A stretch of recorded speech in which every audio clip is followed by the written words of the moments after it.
Alice's Adventures Underground by Lewis Carroll. Chapter 1. Down the Rabbit Hole, the Pool of Tears.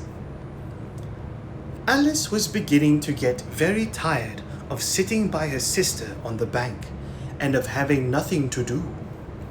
Once or twice she had peeped into the book her sister was reading, but it had no pictures or conversations in it. And where is the use of a book, thought Alice, without pictures or conversations? So she was considering in her own mind, as well as she could, for the hot day made her feel very sleepy and stupid, whether the pleasure of making a daisy chain was worth the trouble of getting up and picking the daisies when a white rabbit with pink eyes ran close by her. There was nothing very remarkable in that, nor did Alice think it so very much out of the way to hear the rabbit say to itself, "Dear, dear, I shall be too late." When she thought it over afterwards, it occurred to her that she ought to have wondered at this. But at the time it all seemed quite natural. But when the rabbit actually took a watch out of its waistcoat pocket, looked at it, and then hurried on, Alice started to her feet. For it flashed across her mind that she had never before seen a rabbit with either a waistcoat pocket or a watch to take out of it, and full of curiosity, she hurried across the field after it, and was just in time to see it pop down a large rabbit hole under the hedge. In a moment down went Alice after it, never once considering how in the world she was to get out again. The rabbit hole went straight on like a tunnel for some way, and then dipped suddenly down, so suddenly that Alice had not a moment to think about stopping herself, before she found herself falling down what seemed a deep well. Either the well was very deep, or she fell very slowly, for she had plenty of time as she went down to look about her and to wonder what would happen next. First she tried to look down and make out what she was coming to, but it was too dark to see anything. Then she looked at the sides of the well and noticed that they were filled with cupboards and bookshelves. Here and there were maps and pictures hung on pegs. She took a jar down off one of the shelves as she passed. It was labeled orange marmalade, but to her great disappointment it was empty. She did not like to drop the jar for fear of killing somebody underneath, so managed to put it into one of the cupboards as she fell past it. Well, thought Alice to herself, after such a fall as this, I shall think nothing of tumbling downstairs. How brave they'll all think me at home. Why, I wouldn't say anything about it even if I fell off the top of the house, which was most likely true. Down, down, down. Would the fall never come to an end? I wonder how many miles I've fallen by this time, she said aloud. I must be getting somewhere near the center of the earth. Let me see. That would be 4,000 miles down, I think.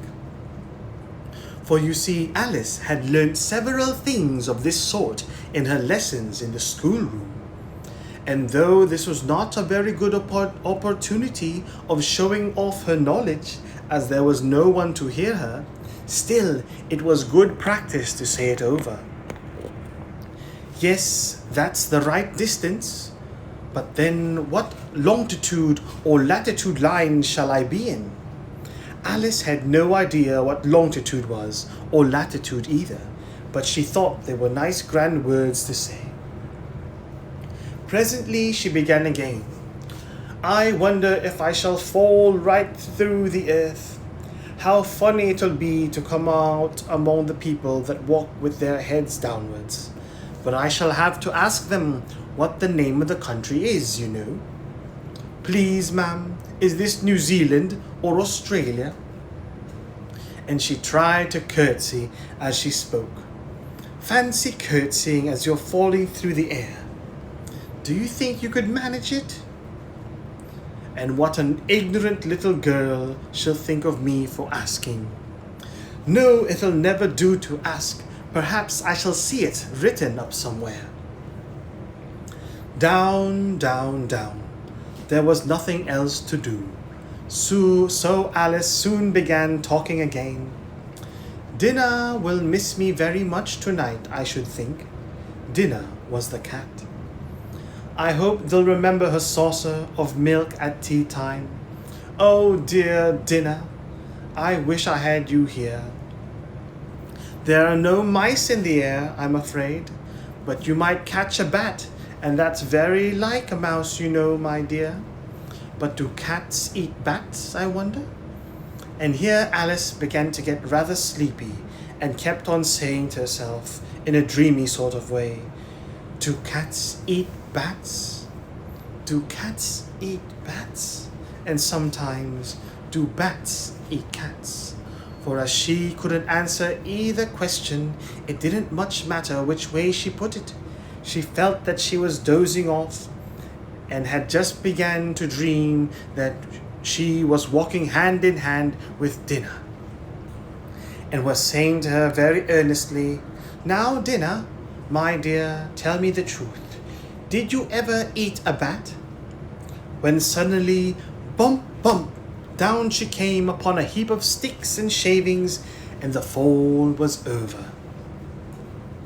Alice was not a bit hurt, and jumped on to her feet directly. She looked up, but it was all dark overhead. Before her was another long passage, and the white rabbit was still in sight, hurrying down it. There was not a moment to be lost. Away went Alice like the wind, and just heard it say as it turned a corner, My ears and whiskers, how late it's getting. She turned the corner after it, and instantly found herself in a long, low hall, lit up by a row of lamps which hung from the roof. There were doors all round the hall, but they were all locked. And when Alice had been all around it and tried them all, she walked sadly down the middle, wondering how she was ever going to get out again. Suddenly she came upon a little three-legged table, all made of solid glass. There was nothing lying upon it but a tiny golden key, and Alice's first idea was that it might belong to one of the doors of the hall. But alas, either the locks were too large or the key too small, but at any rate it would open none of them. However, on the second time round, she came to a low curtain, behind which was a door about 18 inches high. She tried the little key in the keyhole, and it fitted. Alice opened the door and looked down a small passage not larger than a rat hole, into the loveliest garden you ever saw. How she longed to get out of that dark hall and wandered about among those beds of bright flowers and those cool fountains, but she could not even get her head through the doorway. And even if my head would go through, thought poor Alice, it would be very little use without my shoulders. Oh, how I wish I could shut up like a telescope. I think I could fit if I only knew how to begin. For you see, so many out-of-the-way things had happened lately that Alice began to think very few things indeed were really possible. There was nothing else to do, so she went back to the table, half hoping she might find another key on it, or at any rate a book of rules for shutting up people like telescopes. This time there was a little bottle on it, which certainly was not there before, said Alice. And tied around the neck of the bottle was a paper label with the words, Drink Me, beautifully printed on it in large letters. It was all very well to say, Drink me, "But I'll look first," said the wise little Alice, "and see whether the bottle's marked poison or not." For Alice had read several nice little stories about children that got burnt and eaten up by wild beasts and other unpleasant things because they would not remember the simple rules their friends had given them, such as that if you get into the fire, it will burn you, and that if you cut your finger very deeply with a knife, it generally bleeds. And she had never forgotten that if you drink a bottle marked poison, it is almost certain to disagree with you sooner or later. However, this bottle was not marked poison, so Alice tasted it, and finding it very nice, it had in fact a sort of mixed flavor of cherry tart, custard, pineapple, roast turkey, toffee, and hot buttered toast. She very soon finished it off. "What a curious feeling," said Alice. "I must be shutting up like a telescope." It was so indeed. She was now only 10 inches high, and her face brightened up as it occurred to her that she was now the right size for going through the little door into that lovely garden. First, however, she waited for a few minutes to see whether she was going to shrink any further. She felt a little nervous about this, for it might end, you know, said Alice to herself, in my going out altogether like a candle. And what should I be like then, I wonder? And she tried to fancy what the flame of a candle is like after the candle is blown out, for she could not remember having ever seen one. However, nothing more happened, so she decided to go on into the garden at once. But alas for poor Alice, when she got to the door, she found she had forgotten the little gold key, and when she went back to the table for the key, she found she could not possibly reach it.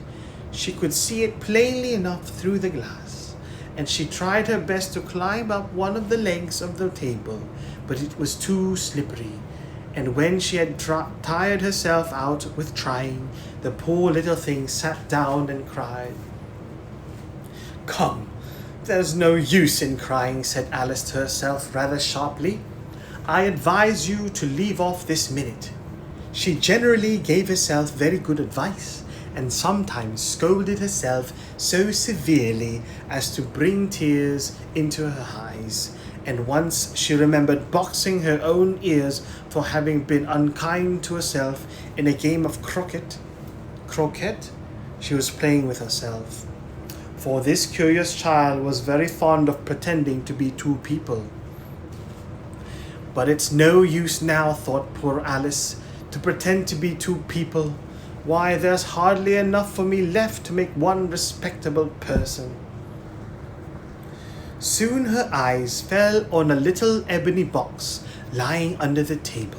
She opened it and found in it a very small cake on which was lying a card with the words "Eat Me" beautifully printed on it in large letters. "I'll eat," said Alice, "and if it makes me larger, I can reach the key, and if it makes me smaller, I can creep under the door, so either way, I'll get into the garden, and I don't care which happens." She ate a little bit and said anxiously to herself, which way, and laid her hand on the top of her head to feel which way it was growing, and was quite surprised to find that she remained the same size. To be sure, this is what generally happens when one eats cake. But Alice had got into the way of expecting nothing but out-of-the-way things to happen, and it seemed quite dull and stupid for things to go on in the common way. So she set to work, and very soon finished off the cake. "Curiouser and curiouser," cried Alice. She was so surprised that she quite forgot how to speak good English. "Now I'm opening out like the largest telescope that ever was. Goodbye, feet." For when she looked down at her feet, they seemed almost out of sight. They were getting so far off. Oh, my poor little feet. I wonder who will put on your shoes and stockings for you now, my dears. I'm sure I can't. I shall be a great deal too far off to bother myself about you. You must manage the best way you can.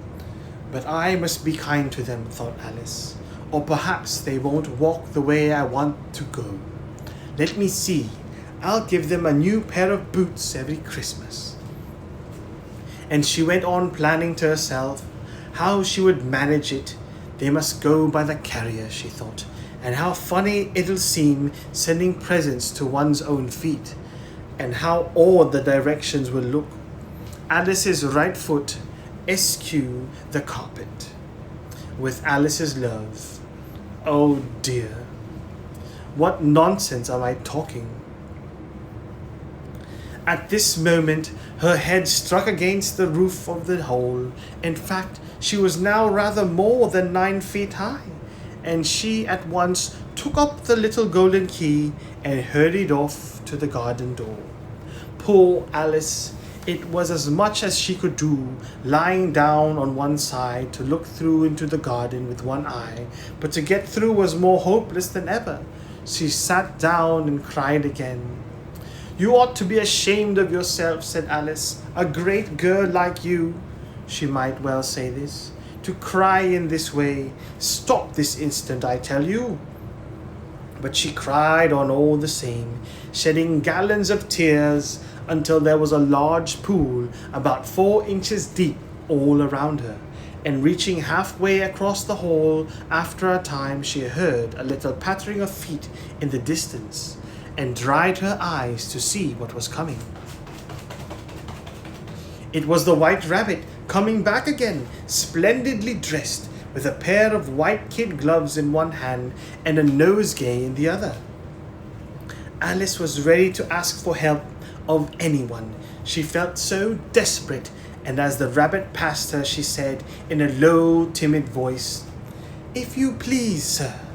The rabbit started violently, looked up once into the roof of the hole from which the voice seemed to come, and then dropped the nosegay and the white kid gloves, and scurried away into the darkness as hard as it could go.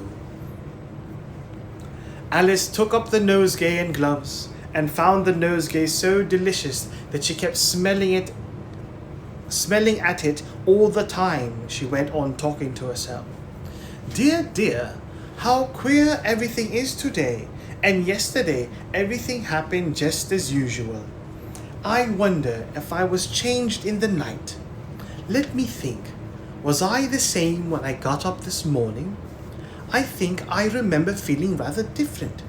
But if I am not the same, who in the world am I?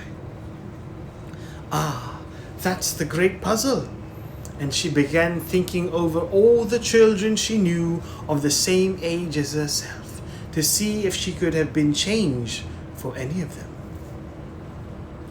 I'm sure I'm not Gertrude, she said, for her hair grows in such long ringlets, and mine doesn't go in ringlets at all.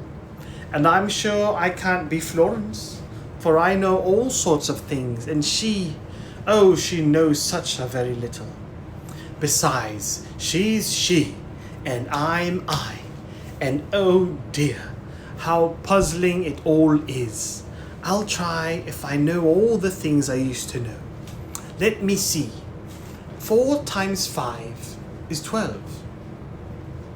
And 4 times 6 is 13.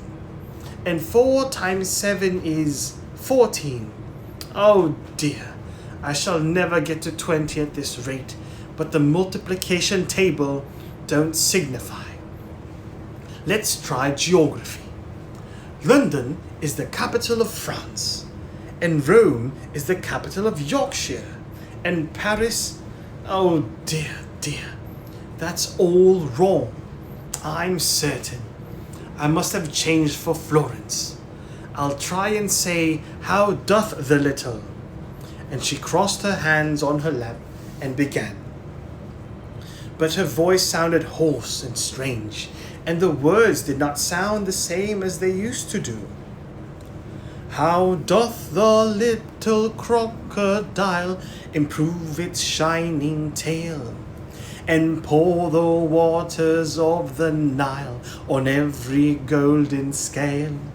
How cheerfully it seems to grin, how neatly spreads its claws, and welcomes little fishes in with gently smiling jaws. I'm sure those are not the right words, said poor Alice, and her eyes filled with tears as she thought, I must be Florence after all, and I shall have to go and live in that pooky little house, and have next to no toys to play with, and oh, ever so many lessons to learn. No, I've made up my mind about it. If I'm Florence, I'll stay down here. It'll be no use their putting their hands down and saying, come up, dear. I shall only look up and say, who am I then? Answer me that first. And then, if I like being that person, I'll come up. If not, I'll stay down here till I'm somebody else. But oh dear, cried Alice, with a sudden burst of tears. I do wish they would put their heads down. I am so tired of being all alone here. As she said this, she looked down at her hands and was surprised to find she had put on one of the rabbit's little gloves while she was talking. How can I have done that, thought she. I must be growing small again. She got up and went to the table to measure herself by it, and found that as nearly as she could guess, she was now about 2 feet high, and was going on shrinking rapidly. Soon she found out that the reason of it was the nosegay she had held in her hand. She dropped it hastily, just in time to save herself from shrinking away altogether, and found that she was now only 3 inches high. Now for the garden, cried Alice, as she hurried back to the little door, but the little door was locked again, and the little gold key was lying on the glass table as before. And things are worse than ever, thought the poor little girl, for I never was as small as this before, never, and I declare it's too bad it is. At this moment her foot slipped and splash. She was up to her chin in salt water. Her first idea was that she had fallen into the sea. Then she remembered that she was underground, and she soon made out that it was the pool of tears she had wept when she was 9 feet high. I wish I hadn't cried so much, said Alice, as she swam about, trying to find her way out. I shall be punished for it now. I suppose by being drowned in my own tears. Well, that'll be a queer thing to be sure. However, everything is queer today. Very soon she saw something splashing about in the pool near her. At first she thought it must be a walrus or a hippopotamus. But then she remembered how small she was herself, and soon made out that it was only a mouse that had slipped in like herself. Would it be any use now, thought Alice, to speak to this mouse? The rabbit is something quite out of the way, no doubt, and so have I been ever since I came down here, but that is no reason why the mouse should not be able to talk. I think I may as well try. So she began, "Oh, mouse, do you know how to get out of this pool? I'm very tired of swimming about here. Oh, mouse." The mouse looked at her rather inquisitively, and seemed to her to wink with one of its little eyes, but it said nothing. Perhaps it doesn't understand English, thought Alice. I dare say it's a French mouse, come over with William the Conqueror. For with all her knowledge of history, Alice had no very clear notion how long ago anything had happened. So she began again, "Où est ma chatte?" which was the first sentence out of a French lesson book. The mouse gave a sudden jump in the pool and seemed to quiver with fright. "Oh, I beg your pardon," cried Alice hastily, afraid that she had hurt the poor animal's feelings. "I quite forgot you didn't like cats." "Not like cats?" cried the mouse in a shrill, passionate voice. "Would you like cats if you were me?" "Well, perhaps not," said Alice in a soothing tone. "Don't be angry about it, and yet I wish I could show you our cat Dinah." "I think you'd take a fancy to cats if you could only see her. She is such a dear, quiet thing," said Alice, half to herself as she swam lazily about in the pool. "She sits purring so nicely by the fire, licking her paws and washing her face, and she is such a nice soft thing to nurse. And she's such a capital one for catching mice." "Oh, I beg your pardon," cried poor Alice again, for this time the mouse was bristling all over, and she felt certain that it was really offended. "Have I offended you?" "Offended indeed," cried the mouse, who seemed to be positively trembling with rage. "Our family always hated cats. Nasty, low, vulgar things. Don't talk to me about them any more."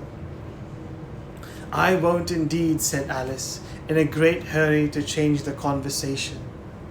Are you fond of dogs?"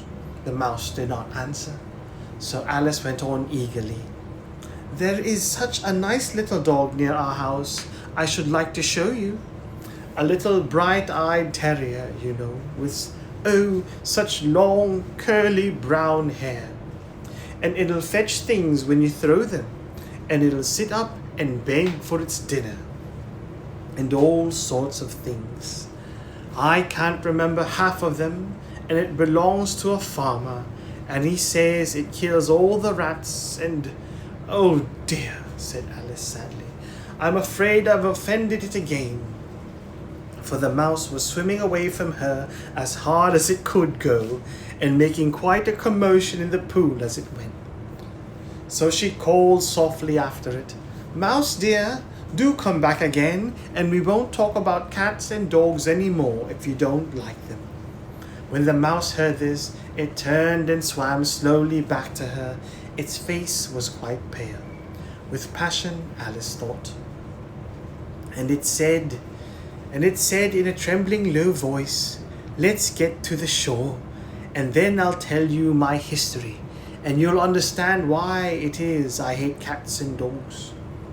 It was high time to go, for the pool was getting quite full of birds and animals that had fallen into it. There was a duck and a dodo, a lory and an eaglet, and several other curious creatures.